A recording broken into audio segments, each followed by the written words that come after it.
Construisons ensemble deux exemples de grilles à partir de tâches concrètes, une en production écrite et une en interaction orale. Imaginons que nous avons conçu une séquence sur le thème de l'immigration européenne aux États-Unis pour une classe de 3e. L'objectif sera ici d'entraîner les élèves à une partie des attentes de la tâche finale. Produire à l'écrit le récit imaginaire d'un des protagonistes de la célèbre photo de Lewis Hine, interrogé par un journaliste américain de l'époque. La tâche finale, quant à elle, sera ancrée dans un contexte plus actuel où il s'agira de participer à Ellis Island Day en rendant hommage au passé migratoire des USA sur le site dédié à cet événement. Nous sommes en collège, en fin de cycle 4. Nous allons donc avoir besoin de critères allant de A1 à B1.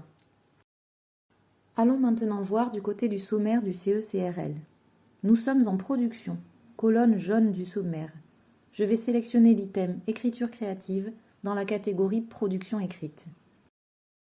Comme on l'a vu, je vais pouvoir me rendre directement à la page 79 du CE-CRL en tapant ce numéro de page dans le cadre en haut à gauche du document PDF où je vais trouver le tableau contenant tous les descripteurs pour cet item du niveau A1 au niveau C2. Je vais sélectionner ceux qui correspondent aux 3 niveaux retenus et les copier-coller dans ma grille, sans oublier l'entête de l'item écriture créative. Avec cette tâche intermédiaire, je souhaite aussi que les élèves s'entraînent à réemployer du vocabulaire et des notions de la leçon. Je vais donc choisir des descripteurs qui correspondent à ces compétences linguistiques, étendue de la langue et correction grammaticale dans les compétences transversales. Je procéderai de la même façon que pour les critères précédents afin de compléter ma grille d'évaluation.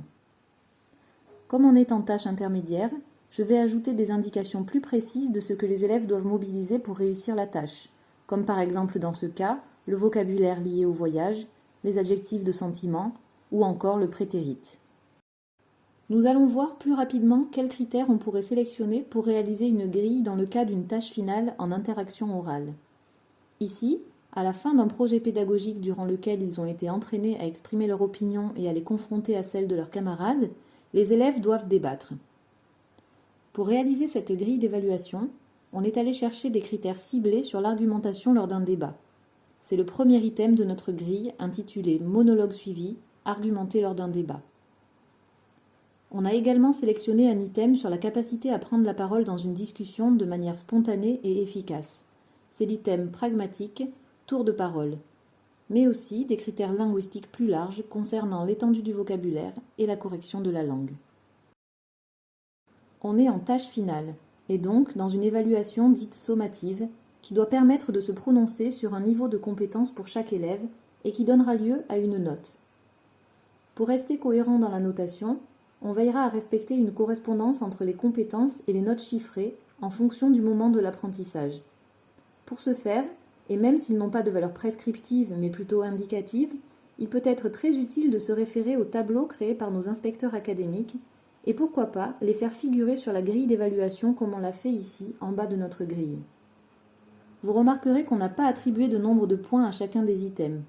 Pour évaluer, il va s'agir de prendre du recul par rapport à cette grille pour pouvoir faire l'estimation d'un niveau global de l'élève. Prenons un exemple concret. Imaginons que cet élève a obtenu 2 croix en A2 et 2 croix en B1. On est face à un élève qui a sans doute très bien appris sa leçon et maîtrise très bien le vocabulaire et les structures du cours, mais malgré les entraînements n'est pas encore très à l'aise en interaction à l'oral. On pourra considérer que son niveau est A2+, et sa note chiffrée pourra être entre 15 et 17. Cette fourchette de notes nous permettra de nuancer en réécoutant la performance de l'élève et en s'appuyant sur les détails de sa production. Il sera donc intéressant d'enregistrer les productions orales des élèves afin d'y revenir pour affiner les notations. Cela nous permettra également de proposer un feedback, c'est-à-dire un retour écrit précis sur la copie, soulignant à la fois les points forts de la production, les erreurs et les points à renforcer. Consultez le site d'anglais de l'Académie de Grenoble où vous trouverez de nombreux articles et documents, dont les tableaux de correspondance entre notes chiffrées et niveau de compétences pour le niveau collège et lycée, dans l'onglet « Se former » puis « Évaluer ».